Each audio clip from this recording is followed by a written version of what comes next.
started with our meeting. Do we have anything to add to the agenda? Like, We harvest and plow at the show. okay. Wheat harvest and plowing at the show. Anything else?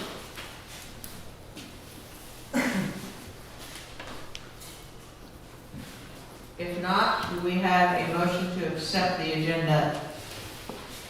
Sean? Is there a second? Got it. Okay, all in favor, signify by saying aye. You have the minutes on the table from the May 19th meeting. Look those over, see if there's anything that we need to change, add to, or take away from. And then we'll be open to a motion for the minutes.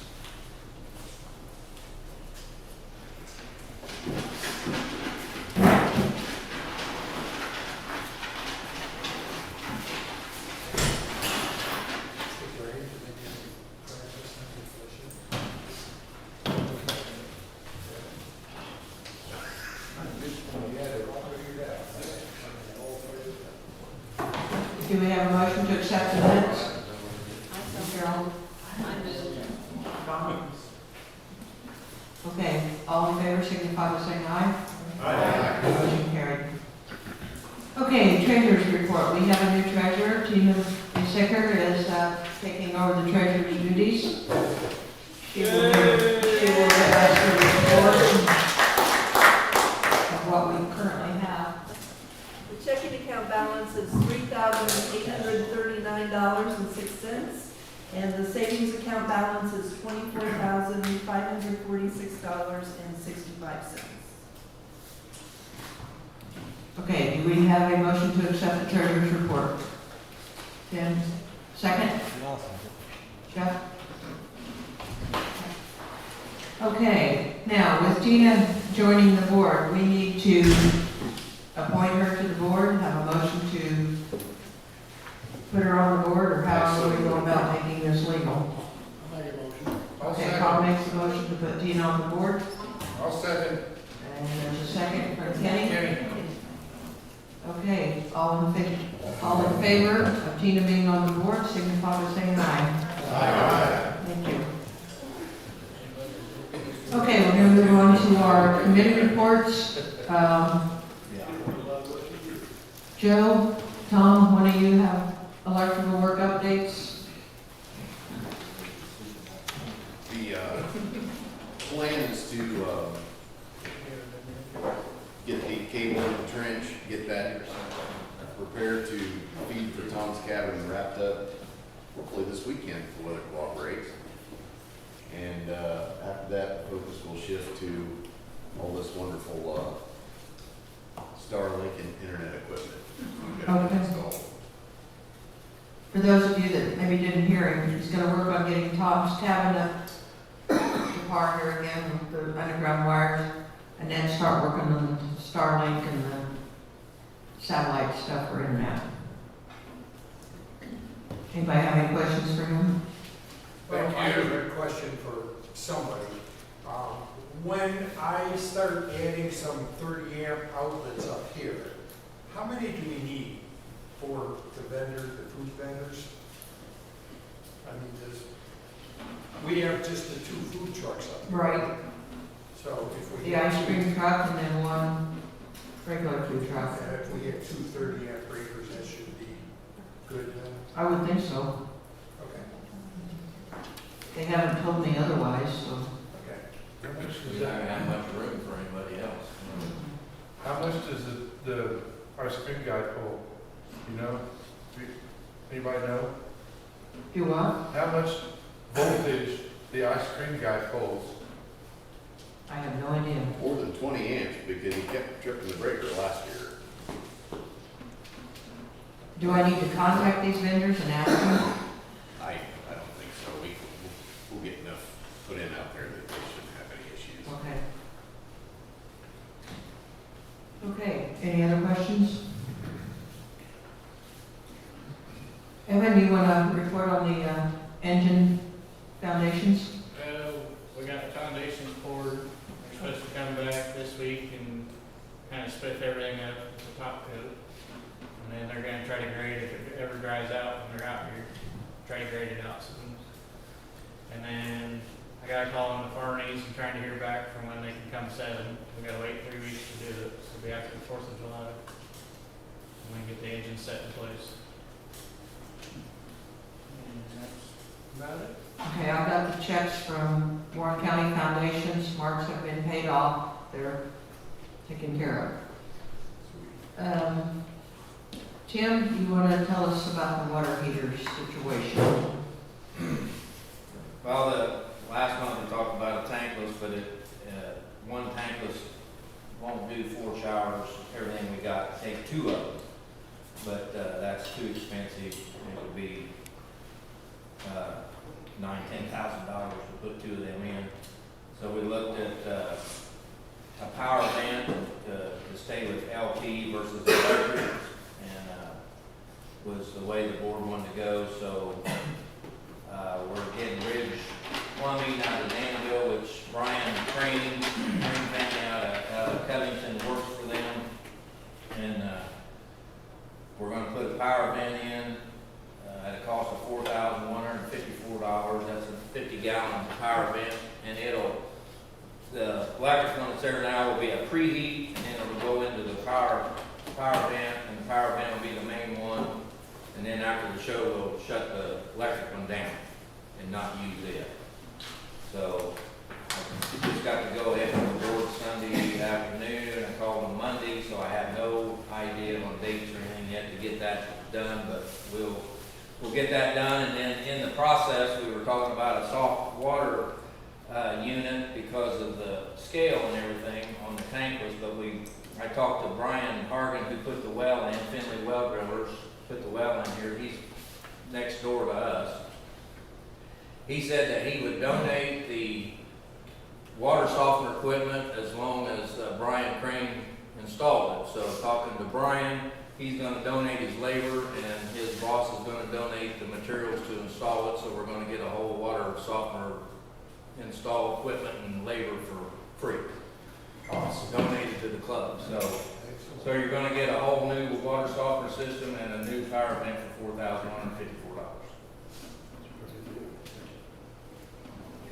So Anybody that's, have questions for Tim about that?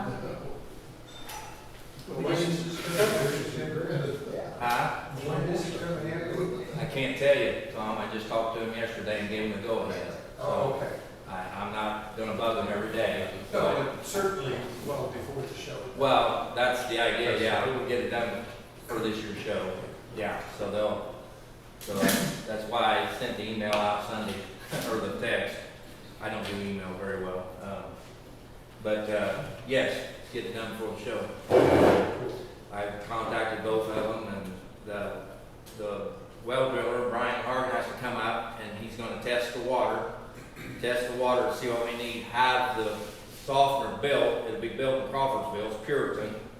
So it's built in Crawfordsville. It's all right here, not far away, and it can be repaired.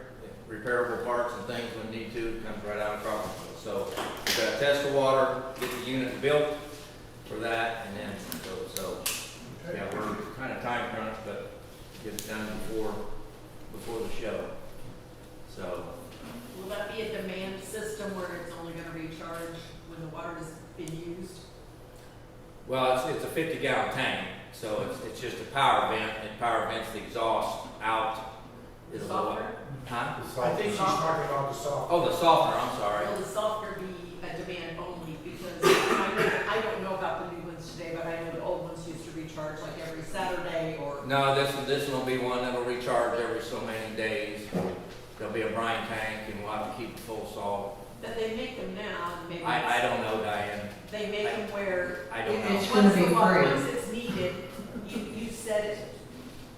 It's going to be free. They're donating all this, so. Right, but it takes salt. And if you're Yeah. not using water here, it's going to be using salt. You know what? Nobody cares, that's okay. Why? It'll be using salt. It will. He said it'll only use about a bag and a half a month, no more than we're So, but yeah. I just know they made them where they only charge when water's been used. That's not what this unit is. Okay. That's not what the donated unit is. It will have a brine tank. We will have to keep salt in it.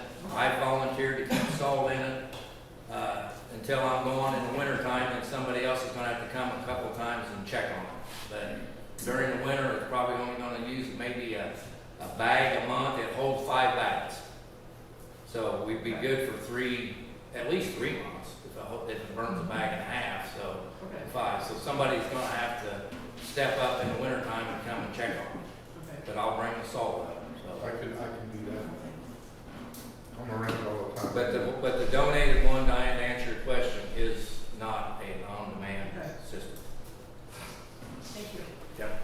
Okay, while we have Tim here, Tim is now taking over the camping, and he wants to talk about that. Well, yeah, that just happened last week, so this is all new, so we'll stumble through it this year, that's all I can say, so just be patient with me. If you're camping and I haven't talked to you tonight, please see me tonight so that we can figure it out, who's doing what. I know a lot of them, but if you're here and you're gonna camp, come see me tonight, and then, the week of, I'll have a map, we'll have it all laid out, and then Clayton will be here all week, and I'm gonna be here all week unless I'm home trying to get equipment up here. And then, between Clayton and I, we'll know where everybody's going. He'll have a map and I'll have a map, so between the two of us, so. But if you're here tonight and you're camping, come see me, please. Any questions for Tim? Jeff, did you have anything to say about the tractor pull stuff tonight? I'll be up in the next couple weeks to get the initial prep done, and then I'll come in the Thursday before the show and do the final track prep and everything. I'm trying to there's a 4-H club out of Lafayette area that does pulling, so we're trying to get them to come in on Sunday for something just slightly different. But I'm still trying to get hold. They've got my phone number. That's about as far as this went. All right. Yes, sir. Where exactly are we doing this? Right over here. Okay. Okay, over there towards the big fan, Yeah. that little silver building. Move that gravel, Yeah. move, and the grid's gonna be going. Okay. I just wanted to have kind of an idea of what to expect when I'm mowing, where I'm mowing. Well, over here, just mow it nice and shallow for me. At least a nice little patch. Okay, cool. Thank Scalp you. it. Okay, we're gonna move on to the new business. I have all the buntings and red, white, and blue flag stuff over there in the box that we received from Warren County Foundation. Hoping to get those up within the next week or so, because if we need more, she said let her know, and she will order whatever we need. So, we want to take care of that. Tina and I are going to meet out here Thursday morning with the credit card representative to get all of that set up, so that we know how to take care of those little machines and get everything entered in them to make direct deposits to the bank. So the Starlink stuff is here. Joe said they'd work on that whenever we get Tom's cabin done and get that set up. We still do not have anyone to park cars on Sunday. I talked to the board about, we had some community service workers out here that did some cleanup, and they would be willing to come out and help. So we could have them park cars on Sunday if you want to go that route. Otherwise, I don't know who's going to do it, because we have had no volunteers, and the group that's doing it on Friday and Saturday can't do Sunday. So if that is all right with everyone, I will contact the warrant officer and have her get us 3 guys signed up to take care of that. Hey Kathy, Yes. when those guys were here working, nobody expected them to get all the way done with what they were gonna have moved. and they did that and then some. So they're good workers, they're just got in a bit of trouble and need help. They made a mistake, they're trying to correct a wrong to a right, and they're working on it. Bunch of great guys. And, we moved all the piles of bricks that were on the north side of the shed. They're on pallets on the north side of the loading shed now. And all those concrete blocks and everything that was laying out there. The wood pile that was out there is no longer in the wood box, and it's all been cleaned up. And they did that in a matter of about 2.5 hours. They did not waste time. They were best at it. Yeah. So I'll contact her. Okay, we need volunteers for the Covington 4th of July celebration. I have a sign-up sheet here. It will be every evening from about 5 to 9:30-ish that we need to be there. I have the sign, and we'll need a tent, I guess. I've got one of them that we can bring. So when do you want to set up? Probably Monday, Is that the 29th. Okay. Mhm. And what time or whatever? I don't know, if we're there by 4 o'clock or something, that'll be good. It won't take us that long to set up. We'll have to figure out what they want us, I guess. By the tractors is all I know. That's what he told me, so I'll give him a call again and make sure. Will we need to take that down each night? Yes, it has to be taken down each night because we won't be in a building. We'll have to take it down to the ground in case there's wind, that it doesn't blow away, because typically they find canopies over in the next field. So we don't want that. That's the only disadvantage to doing this, is that we have to provide our own roof. Although last year at Warren County, the roof got removed anyway, so it didn't matter.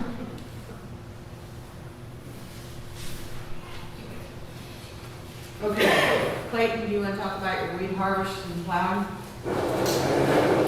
So the wheat's looking really good this year. This is just from about half an hour ago. I'd say there's probably about 2 weeks left. So that's dried out. I don't know when they're gonna get in with the combine to harvest it, but as many volunteers as I can get when we go to find it to help us load the bundle wagons. So if anybody is wanting to be on that list, willing to help, please let me know. I don't have an exact time frame because we're kind of limited to the weather. But there'll be any time from the beginning of July to the weekend before the show. Last year it was the week of the show. So it all depends on the weather, but I need as many volunteers as possible. Tom Swanson, he went down to Park County, got us a binder twine. So that, we're set on that for a few years. Other than that, I mean, I just need. Do you want guys to have a sign-up sheet and give you their phone numbers and then you can contact them? That'd be great. Okay, we'll do that. I'll get another piece of paper out here and they can sign up.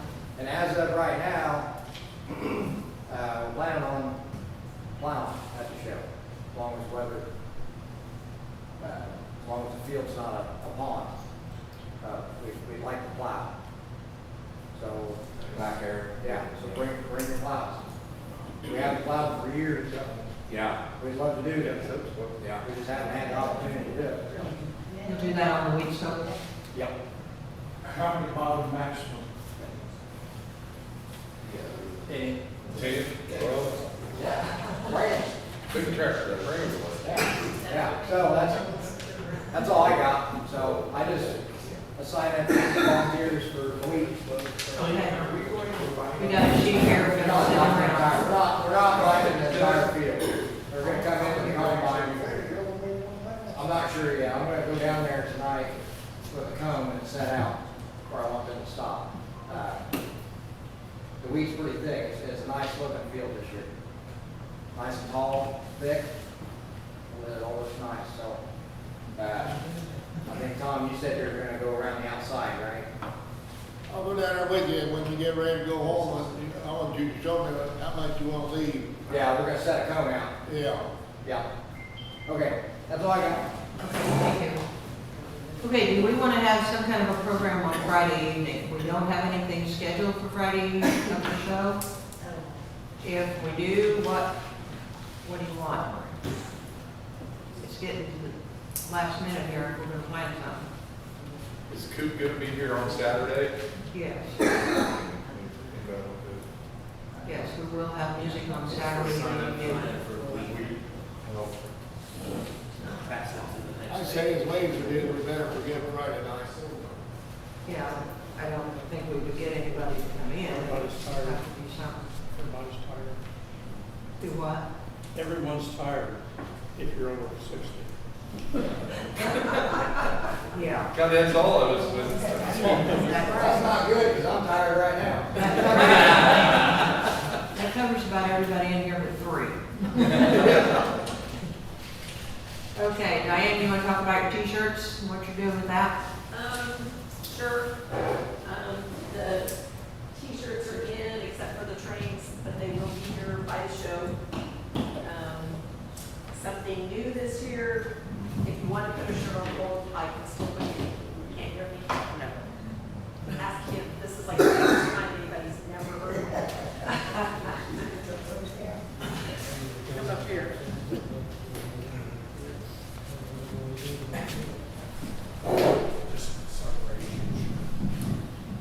Custom Tees touched base with me last year about putting our t-shirts for sale online. And so I made the executive decision to, there we go, to try that this year. So it's just a form that you will be able to go online and order a hoodie or a sweatshirt or a long sleeve tee along with our regular ones. So it's based on, what we've decided with each of the groups, so the design will be the same, but you will have more choices in your apparel. So this year we set it up so online sales will end on July 26th, which is the Sunday after the show. So you have a week from the end of the show to go online and order a shirt, pay with a credit card, debit card, whatever, I don't know. We will not be shipping them at this point, so you will have the option to either pick it up at Custom Tees in Lafayette, or I will be picking up the order when it's complete and have it here at the office. So, questions, suggestions? I know, do you go on Custom Tees it website? says order me here, but I have a QR code, and there's also a number on here, so if anybody wants to take a picture of this, I will plan to have this information during the show for anybody that wants a shirt that if we're out of them or don't have them, they'll have 1 week to get it ordered and have it available by August. So, you can take a picture of this that has the web page. It is Custom Tees itemorder.com is the link for that. So, but you have to have this 4-digit code to get in there to order something.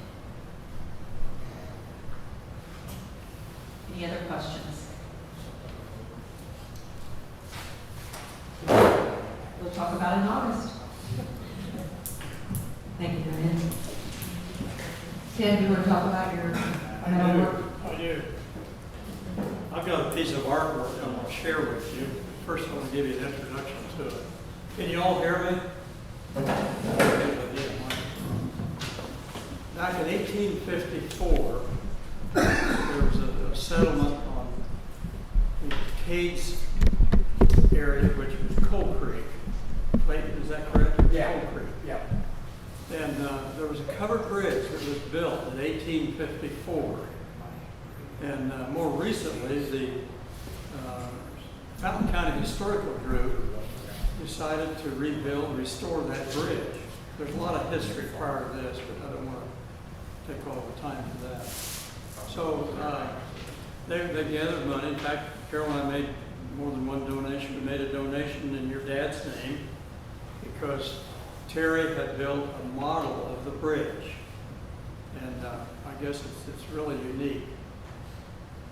So after the donations and the job was pretty well complete, I got a call from the foundation, historical group, and they said, would you like to have wrought iron that came out of that old mill, or that old bridge? Well, of course, being a blacksmith. Now, when I say wrought iron, a lot of you are probably thinking about the ornamental iron you see on porches, and that's incorrect. We have steel and we have wrought iron. Steel is made up of a microcrystalline structure like sandstone. Wrought iron, on the other hand, is made up of fibers, just like you'd grab that sheaf of wheat or sheaf of grass or hair. It's made up of fibers. So when it ages, the steel, you'll see pits. But with wrought iron, you'll see striations, and that's the fibers. So I've distributed some of the wrought iron to some blacksmiths throughout the state with the instruction that you make something for the Fountain County group that they can sell or display or whatever. I was having a tough time because I gave these samples out and no one yet has come back with anything. So I woke up at 3 o'clock one morning, and that's not unusual. And I thought, oh my God, what are we going to do with this? And then I thought, 250th anniversary. Why don't we make a flag? Well, making a flag out of wrought iron, the flag is flat. The wrought iron is 1.5 inches in diameter. And to do that, if it were steel, we could work it at 1,700 in that area, 2,000.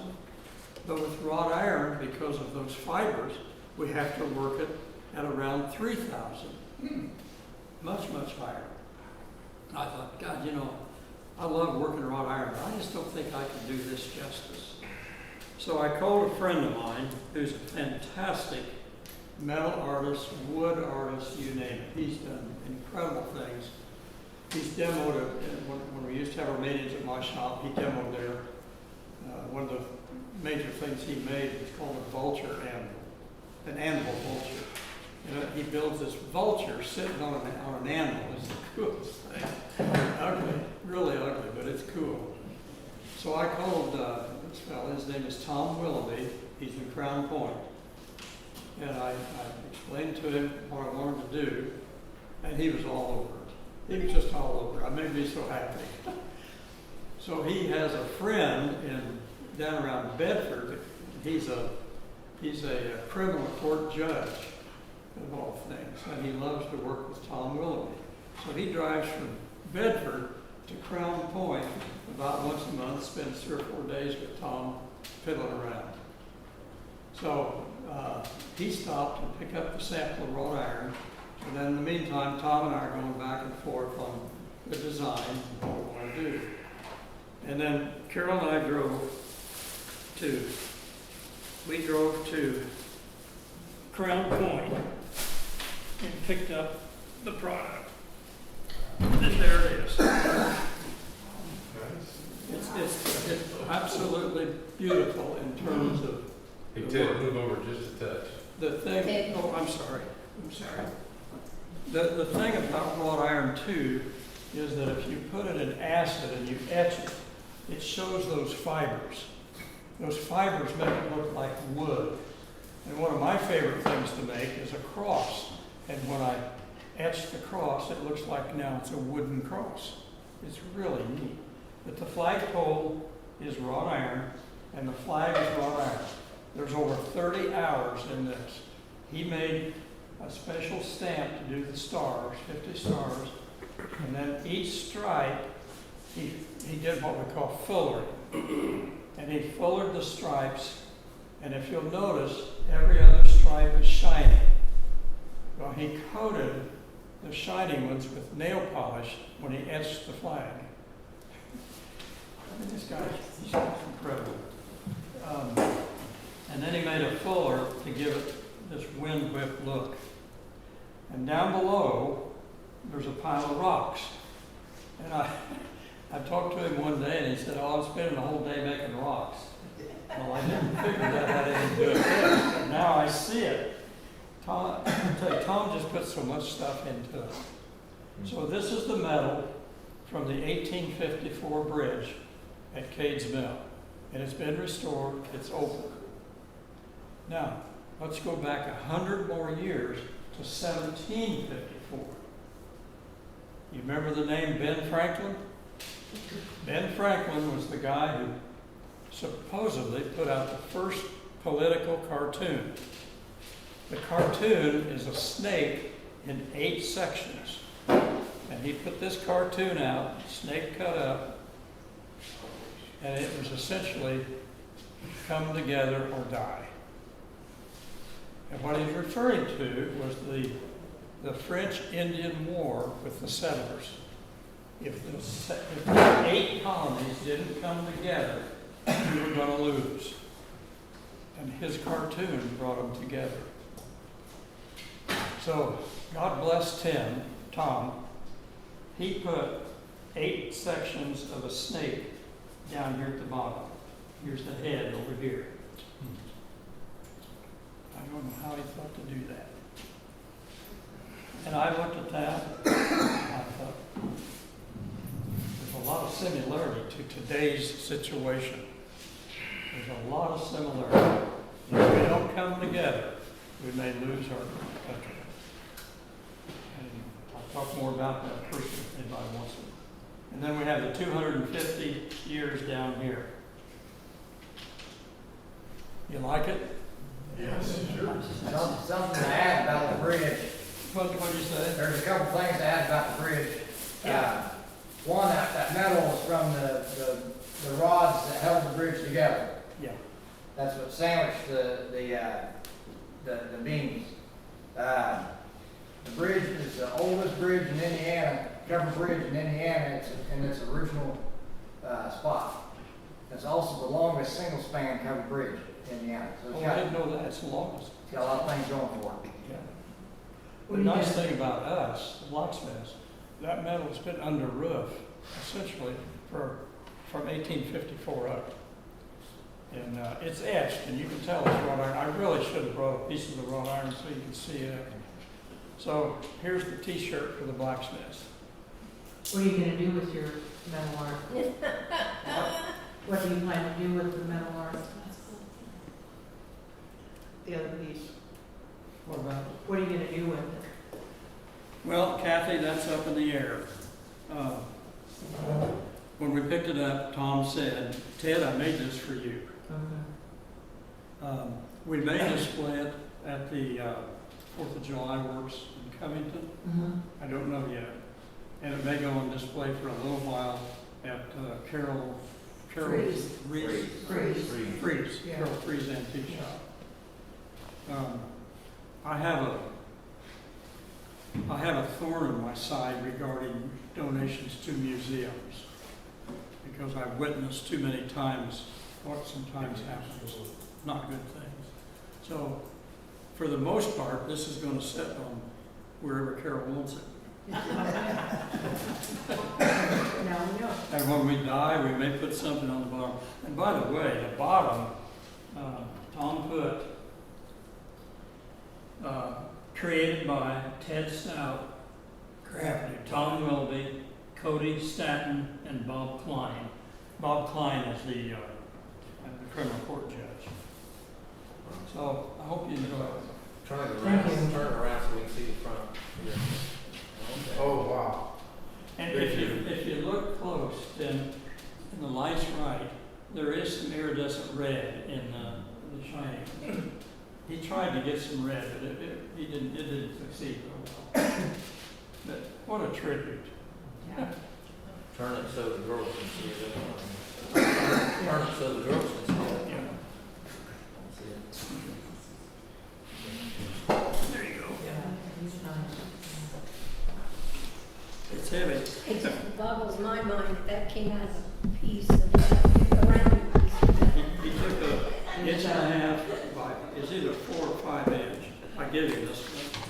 You have any questions for Ted? No, we're gonna move on here. Thank you. Thank you.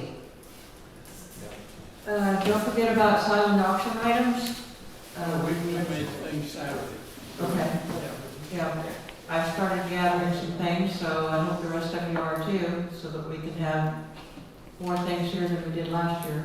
Do you have any place where you're accumulating these things? Well, right now it's on my steps. I've got a snowplow or a blade for a wheel horse. Well, It's kind of in our way. we probably won't bring that in here, probably leave it on the porch Oh. even during the show. Where do you set this thing up at? Right here.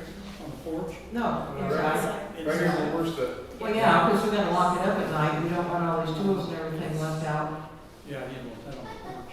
So, yeah, we can leave that on the porch, but the rest of them will be inside here where it's locked. Okay, Tom, you want to give us a report about the speaker business? Well, the short and sweet of it is, there was no equipment failure. Somebody was messing with the wires. They disconnected a wire in here that should have been disconnected, the one that fed the pole. And down at the pole, we have 3 wires run down there, and somebody disconnected the one that runs the speakers and hooked a different one up, a dead dividing. So, it would behoove us to make sure that nobody messes with the wires. I don't care if it's the entertainers that come in or whatever, but we shouldn't allow them to be playing with our PA system. So anyway, it's all working out. It was just a matter of reconnecting wires, shuffling wires around back to where they should have been. And I will just be finishing up. I haven't done the splices yet, but I'll be putting good splices on there. And then I'll put the protection back around it when I'm done. Okay. Well, I'm glad it was no more than that. Yeah. Okay, if you have ad sheets that you need to turn in tonight, I will take those and get them to Deb. She couldn't be here tonight, so you can get those to me. Do we have any other suggestions for future meetings for some added entertainment or information? I haven't confirmed this yet, but we're working on Jeff, and I can't pronounce his last name. Let's see here. Bizarre. Okay. Not like it looks. Okay. He is Warren Fountain County historian to do a program next year sometime for the 200th anniversary of Warren County. Cleanup day here in the hall will be Thursday, June 25th, start about 9 o'clock. Grounds cleanup for the show will be July 11th, starting around 9. And Kenny, you got something else you want to say about that? yeah, there's a small chance I might not be able to help with that. So I'm having some stuff done medically that week. Right now, the skag mower is out of commission. Brian and I are going to get together sometime this next week and look at it because the PTO switch quit working. And taking the switch off and testing everything, to me, the switch test that it's working. So I got to looking in the connection block where all the wires come together and connect onto the PTO switch. There's melted in there, and I think that's where. Is that right? The air gap doesn't stay right, pull more amperage. I ran through that with mine, put a new switch on it. Yeah, so if it's gonna cost several $100s to fix, the club's not gonna fix the skag mower. That was the deal when we got the motor. So Brian and I'll check it out, see what we can find, and I'll let Kathy know. Okay. Thank you, Kenny. Or- Do we have anything else that we need to discuss here tonight? I've got sign-up sheets here for gate workers, east and west gates. We need to pass them around. We have a sign-up sheet for Covington's 4th of July week. Tom took care of ordering the porta potties for the show. Anything else that we need to? Do we have garbage? Yes, I have contacted them as well and told them to be sure and have a bigger truck this year or something to put garbage in, because last year was totally inadequate. So hopefully we got that straightened out. Well, those sheets are going around, we'll do the 50-50 drawing, and then we're gonna turn things over to Terry here to give, oh, wait a minute. Forgot, didn't write it all down. Oh, and let's talk about Prophetstown from last Saturday. Well, last Saturday, Donna and I and Evan and Sean took stuff up to Prophetstown, and we met with Lee Gouty, I guess is the manager or whatever. And we learned quite a bit about what the farm at Prophetstown is. I always thought it was part of the park, but it's not. It's a foundation. They have 501c3, and they have, I think they said eight directors or whatever, and it's totally different from the park.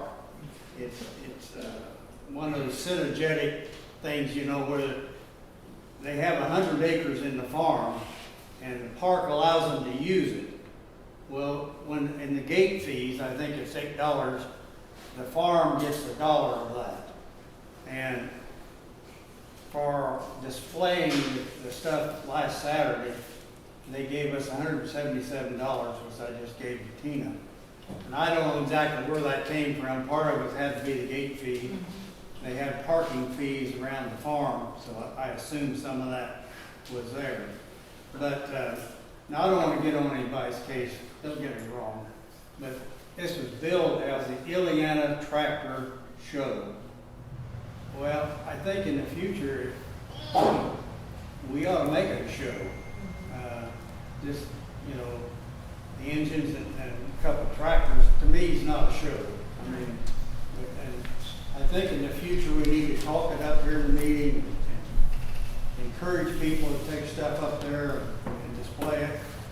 And what they're doing is they started with something like 6 or 8 weekends.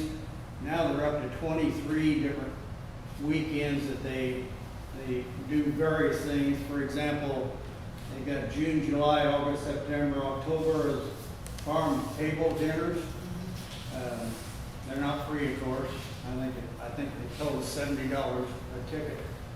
And there's just other things like Father's Day lunch next Sunday, sweet tea on the front porch, just things that they can bring people in, particularly city folks, to see, you know, pet the hogs, the chickens or whatever, and get people an idea what the farming's all about. So I just encourage folks next year, before we do that, if they ask us to let's get some stuff up there and really make an effort to do that. Anything else I forgot? Well, the engine people did a great job. Yes, they did. They did a great job. There were a lot of people. And a lot of people told us they came. You know how we like to talk, or I do particularly. We went around and Sean passed out flyers for a show, and it's great advertisement for our show. And we had our sign there, and we had flyers on the sign. Yeah, last year we took the quilt over, but I couldn't go this year, so. Well, the director said he estimated about 400 people. So, I mean, it didn't really look like it. They were scattered all over. And he was just guessing 100 and some odd cars went through, came into the farm area. He was figuring 2 or 3 people per car. So, for one day. Yeah. That is kind of a distraction. It's a lot of work to take stuff up there for one day. From my house, it's 50 miles. So, you know, but I think it's a worthwhile thing, and I think if the club's gonna do it, we need to really do it. Well, we put it on the agenda for every meeting this year, and, you know. Well, I think maybe we need to talk it up, you know, hey, can you bring some tractors up or whatever, bring some more engines up, whatever the situation is. But it's, I think it's well worth it. Sean or Evan, do you guys have anything to say about that? The only thing I suggested to her is the weekend before they do Family Day, which is a big kid, there's a lot of kids and involvement going on. I talked to her about possibly trying to join those in the same thing.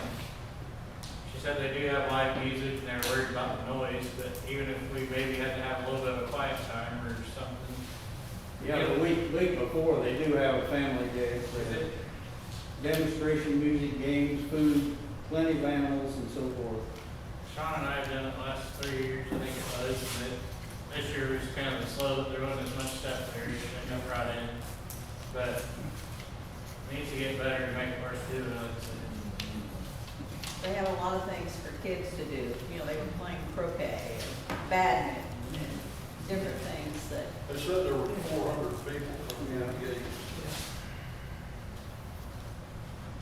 Well, that's just what I wanted to emphasize. It's not actually a state park. Okay. Found the farm at Provincetown is, foundation of is their its own. own entity. She's been 60. Is this something that we could be emailed or text message? Oh, I think it was put in the last newsletter. I think I have it in that. Well, I think what you'll find out at any organization, if you just say volunteer, people won't do it. No.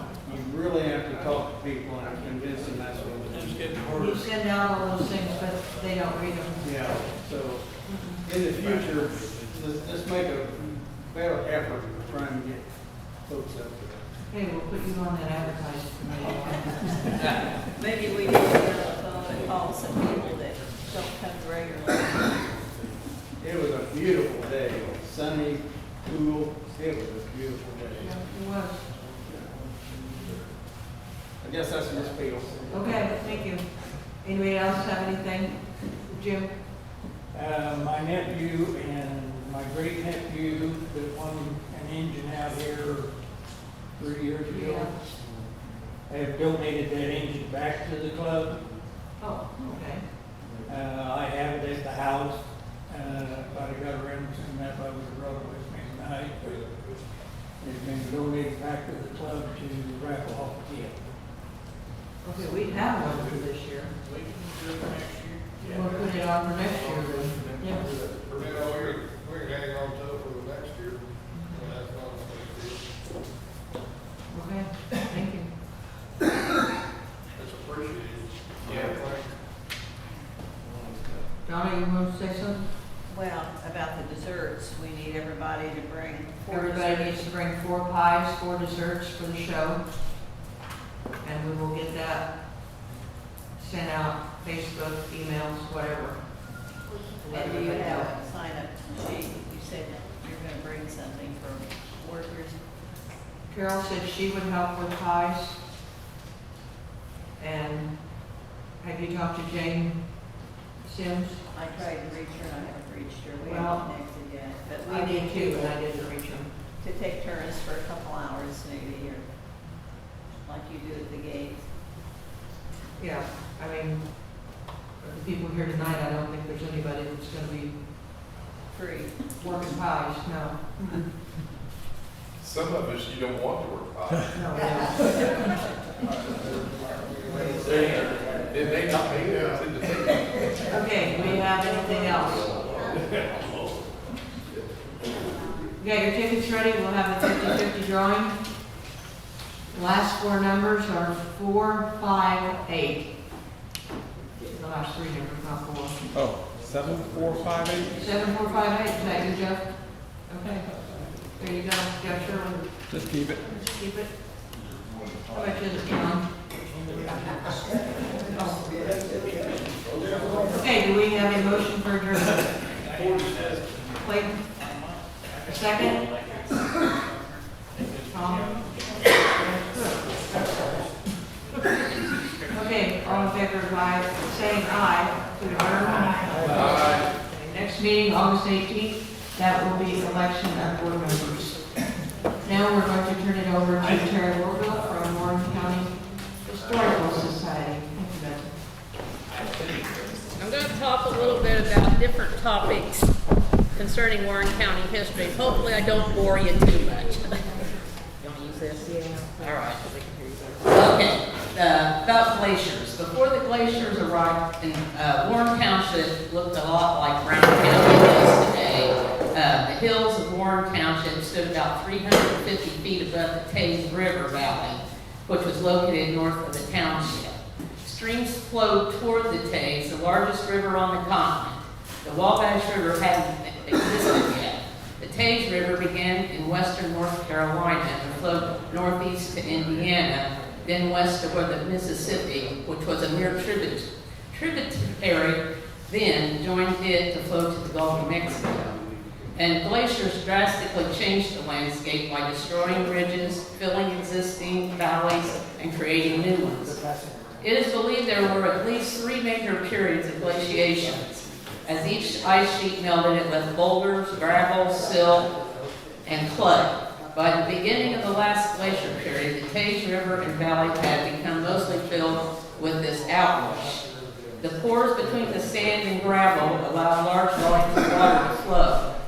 This is what is commonly referred to as the area's underground river. I don't know if you've heard about it.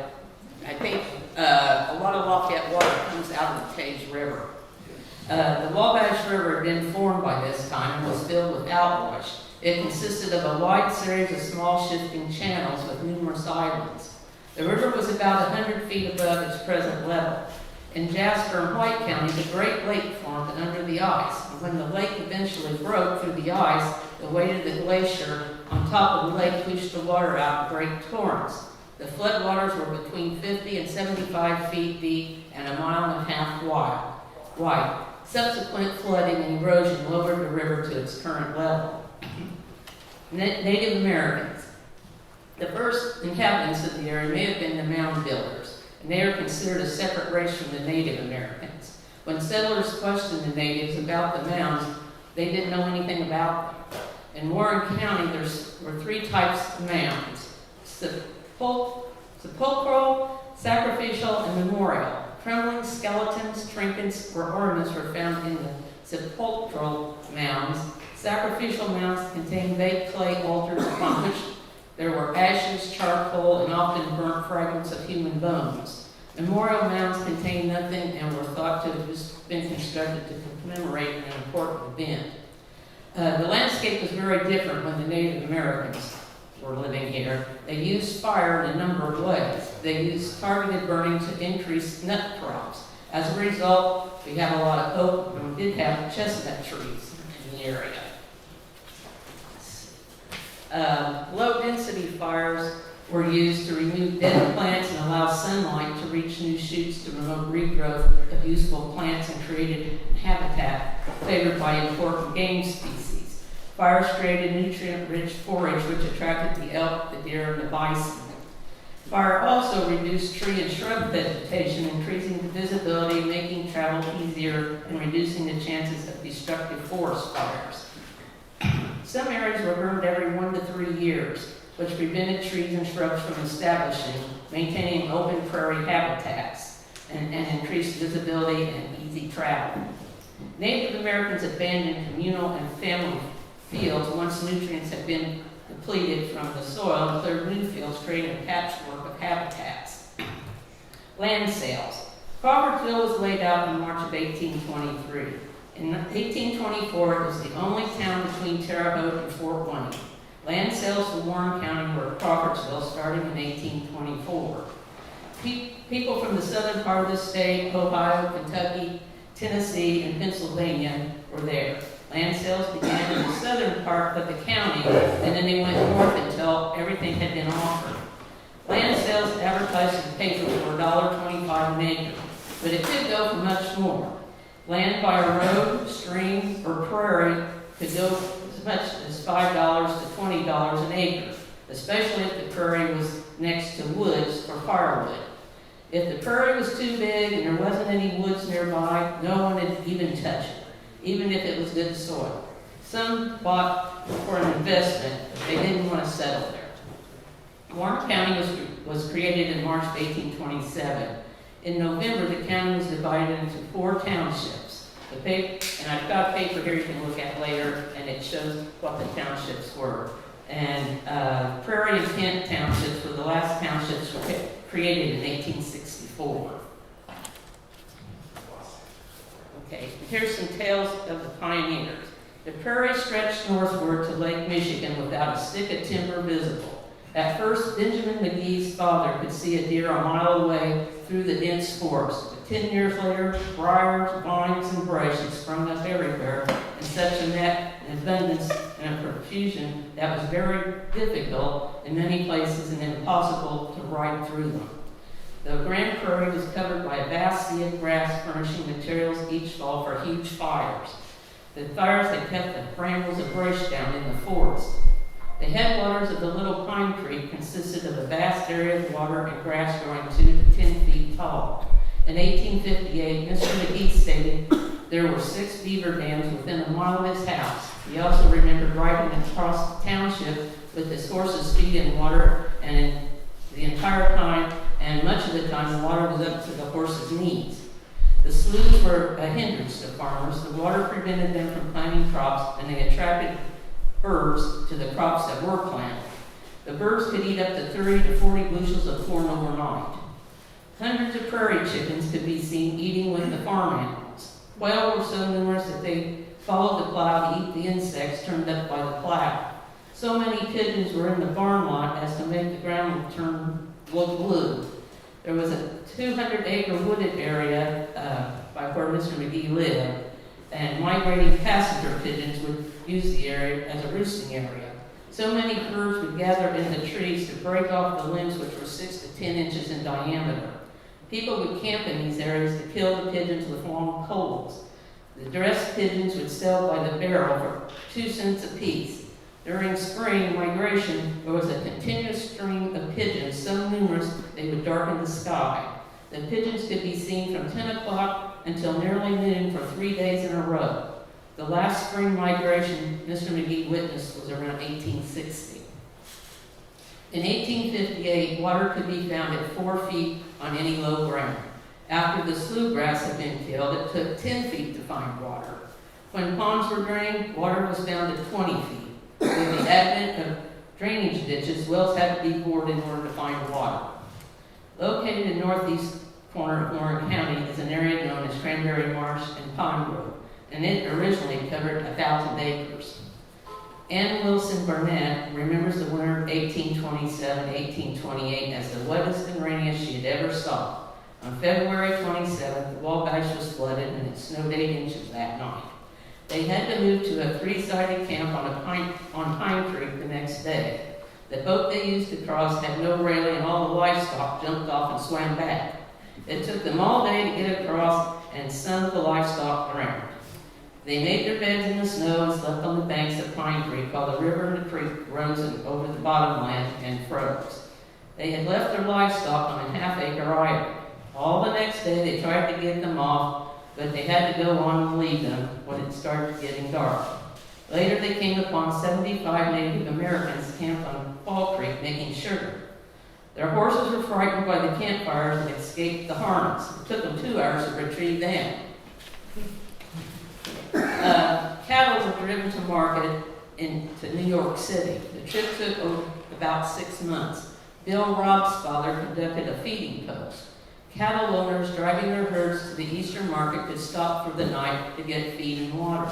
These feeding posts were about 8 miles apart, which was about all the distance that could be covered in a day.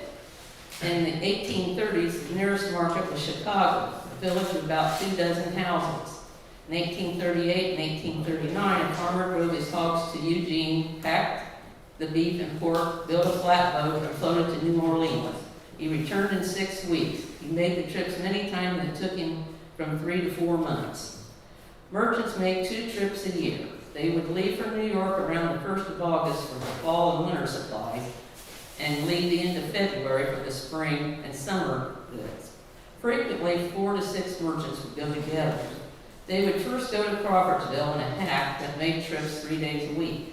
They would then proceed to Cincinnati, Ohio by stagecoach, then by boat. Sometimes they would travel on the railroad. At one place there was a hill to go down. The locomotive would be detached from the 2 coaches, which would be locked tightly with the brakes. The doors would be thrown open and the men at the end of the coaches would throw sand on the rails ahead of the wheels as they went down the hill. It usually took a month to go east and return. It would be another month before the goods arrived. Many items were purchased in either Cincinnati or Evansville, but sugar and molasses were bought in New York. One merchant would usually buy 20 barrels of sugar and 25 to 30 barrels of molasses. Merchants had 6 months to pay for dry goods, but the groceries had to be paid within 90 days. Merchants would purchase between $5,000 and $7,000 worth of merchandise. The goods usually traveled from New York to Wheeling, West Virginia, or Pittsburgh, and then by water down the Ohio and up the Wabash. Side Cut City. In 1847, canal boats began plying the Wabash and Erie Canal. The canal ran on the Fountain County side of the Wabash River. Many of the buyers lived and bought grain in Williamsport, but the warehouses were located across the river along the canal route. The businessmen of Williamsport saw trade moving along the canal route due to the ease of shipment. In 1848, discussions were held regarding the canal side cut for Williamsport to ensure growth of the town. A side cut consisted of cutting an opening in the side of the canal to allow the boats to exit the canal and cross the river to Williamsport. As a result of the side cut, Williamsport experienced a boom around 1851.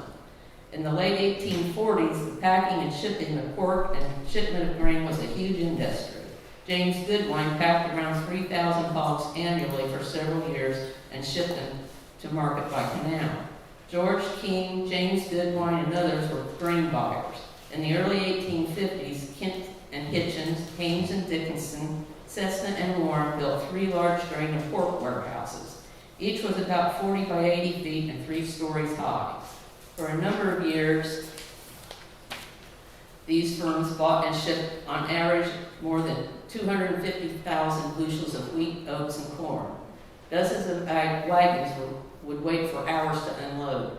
Several of the firms owned their own canal boats. The 3 above-mentioned firms and others began to buy and pack pork. In some seasons, about 11,000 hogs were butchered, salted down, and sent off to market by canal. Often 5 or 6 canal boats could be seen at one time loading pork or grain. The coming of the railroads spelled the decline of the canals, but benefited farmers by providing an easier way to get their grain to market. An elevator was one of the first businesses for a town. The Wabash Railroad brought elevators to Williamsport, West London, Marshfield, Johnsonville, and State Line. An elevator in Hedrick was built due to the Havana Rantoul and Eastern Railroad. Winthrop, Chatterton, and Pine Village had elevators along the Chicago and Great Southern Railroad. The Foster elevator was built along the Indiana, Bloomington, and Western Railroad. And the Chicago and Eastern Railroad resulted in elevators at Penn, Stewart, Finney, and Judyville. Tabb's elevator was constructed in 1905 when the New York Central Railroad grew. Prairie settlement. The prairie was slow to attract settlers. While early writers wrote unfavorable reports regarding the prairie lands, the streams were sluggish and meandering. The surface water used for drinking caused fevers, chills, and other ailments.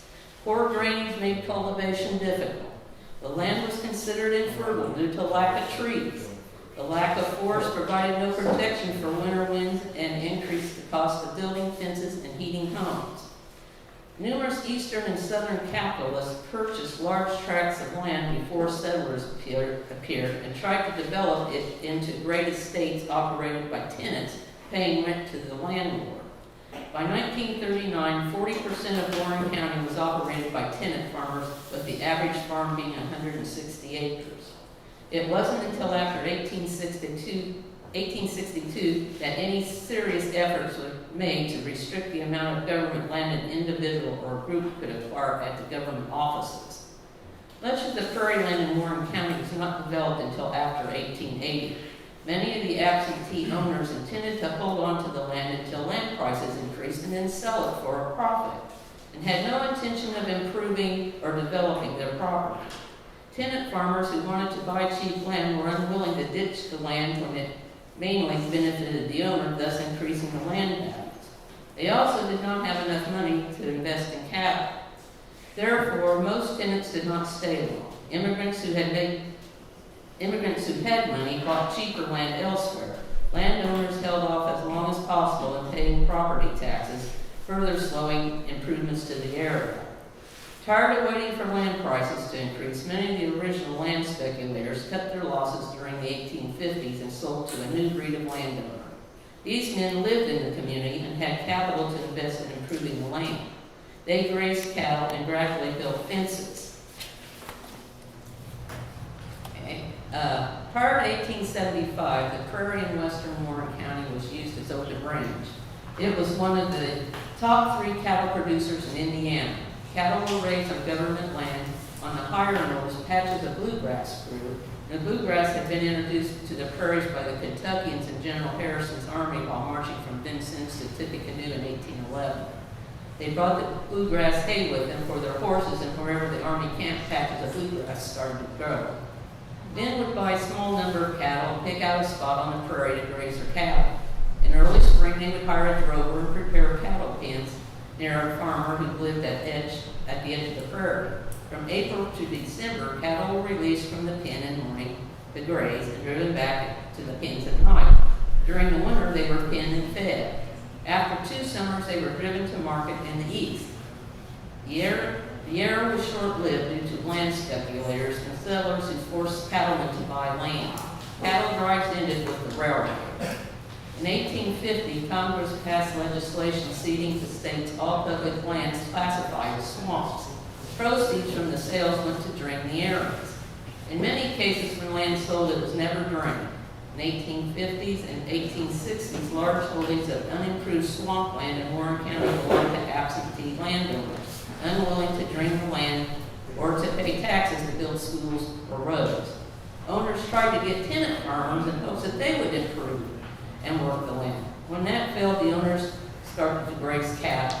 In the spring and early summer of 1868, droves of Texas longhorns were unloaded at Marshfield and State Line. They were driven to the prairie to pasture until the next drove appeared. They were then driven north to the prairies of Benton, Jasper, and Iroquois counties. In July of 1868, the native cattle were pastured on the open prairie, became sick, and in most cases died within just a few days. The prairie was soon littered with the carcasses of dead cattle. Men roamed the range, removing the hides soon after death, regardless of who the owners were of the cattle. The infestation increased the further north one went because the Texas cattle stayed there the longest. Many farmers lost their entire herds. Mass meetings were held by farmers to address the problem. County commissioners prohibited Texas cattle from running at large. The state later enacted laws regarding the pasturing of and loading of Texas cattle only at designated points and only at certain times of the year. A good deal of farming was conducted on the prairie, but the greatest percentage of it was devoted to pasture and hay. At one time, the Goodwine estate contained a pasture of 1,400 acres. The cattle needed grain part of the year, so corn started to be grown. Increasing taxes and land values forced the landowners to use the land more productively by farming. With the advent of draining, things began to change. The first drainage ditches were deep furrows made with 30-inch ditching plows, usually plowed out by specialists who contracted their work. At times, 15 yoke of oxen were needed to pull the plows. William Ferguson claims to have put in the first tiling on the prairie in 1874. Pasture lands became tillable and immense corn crops were raised. The large expanses of pasture land began to be cut up into fields. The large estates were gradually broken into small tenant farms, and crop sharing was introduced. The largest pasture in 1902 did not exceed 400 acres. The next generation of these landowners moved away and more concerned with profits than taking care of the land. As a result, yields decreased until the introduction of fertilizer. Martin's Hardware of Kent began selling farm equipment. He started interest in soybeans in the area in the late 1920s to promote the use of combines to harvest the soybeans. And then he began selling soybean seeds in 1936. And the beginnings of Farm Bureau, during World War I, Americans were asked to conserve on food so it could be sent overseas to feed the troops. Farmers were asked to do their part by producing as much as possible. Plows, discs, harrows, planters, and seeders were horse-drawn, and farm hands were needed to drive the teams of horses. Combines and corn pickers had yet to be invented, so a large portion of the harvesting was done by hand. As the war progressed, there developed a shortage of farm labor. During the third wave of the draft, all young farmers who returned their questionnaire and passed the physical were drafted into the service. There were few exemptions from the draft for farm laborers. Many young men who ran specialized machinery were exempted from the draft because the government felt that they were needed in order to keep the factories operating. Farmers felt this was unfair, as they needed help on the farm in planting and harvesting crops. There was also a law pending to raise the draft age to 45. Farmers were worried they wouldn't have enough labor to put in the 1919 crop. It was suggested farmers have an organization with a name they could use to back up the demands. It was felt the reason farmers pleased to exempt farm boys from the draft were being ignored because it was due to the fact that it was individuals making the request to the exemption board. And if the farmers were to organize into a large enough group, maybe the government would start listening to them. In the REMC beginning, by the 1930s, electricity was commonplace in cities but largely unavailable in rural areas. Only 10% of the farms in the United States had electricity. Investor-owned utilities believed providing power to sparsely populated rural areas would not be economically feasible. Due to the Depression, many farmers questioned the necessity for electricity. They didn't need another bill to pay. This played into the electrical company's fear of not securing enough customers to recoup the cost of running lines into sparsely populated areas. In 1933, a farmers group traveling through Norway and Sweden learned that 65% of the rural area had electricity through a group of electrical cooperatives that received government financing through low-interest, long-term loans. So that's the idea of REMC. Okay, Collier's Island. This is in the Wabash, up there by Blackrock. This is a 25-acre island. It's mostly tillable, but also contained timber. It had been farmed almost every season since the area was settled by pioneers. The first man who took possession and was armed to defend it was the one who got to farm it that year. There are many stories about the conflicts that took place. Ernie Haviland purchased the island in 1943. He farmed 12.5 acres of the island. In the 7 years he had farmed the island, he had never lost a crop. When high water prevented him from planting corn until July, he didn't worry because the high humidity pushed the short-term hybrid corn to mature faster. He never used fertilizer. The thick growth of trees growing around the edge of the island slowed the floodwaters enough to drop nearly an inch of rich topsoil on the island. To transport his equipment to and from the island, Ernie built a barge landing at Blackrock. A Model A Ford motor mounted amidship powered a homemade boat that pushed the barge back and forth to the downstream end of the island, nearly a mile in distance. Occasionally a broken tow chain or a turn not made in time would result in the equipment rolling into the river. So I've got some pictures here of his island and the dredging if you want to look at it, and that's all I have.